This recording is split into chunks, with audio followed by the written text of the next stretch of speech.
El grup nostre de recerca és de recerca clínica i està integrat amb el Servei de Psiquiatria i Psicologia Infantil i Juvenil de l'Institut de Neurociències de l'Hospital. I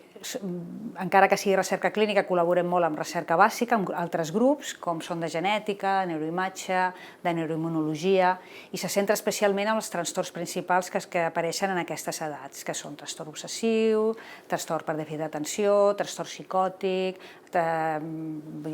aquest tipus de trastorns de la conducta alimentària, i sobretot abordem tant factors de risc com característiques clíniques i neurobiològiques, de pronòstic i també de tractaments. Quan fem recerca clínica, costa trobar temps per la recerca, aquesta combinació és difícil i això implica el temps. Clar, contra més tasques familiars tens, és una dificultat una miqueta més, no? Però jo crec que això també aplica segurament a molts homes, que combinar la recerca clínica i la recerca, o sigui, la clínica normal i la recerca és difícil.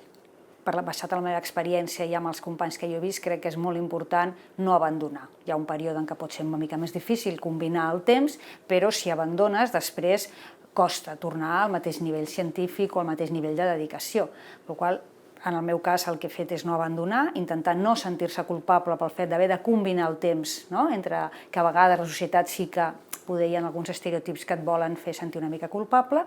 i, naturalment, que la parella estigui igualment implicada en les tasques comunes i hi ha un període que segurament tens que buscar ajuda externa. Això implica a vegades que és car, que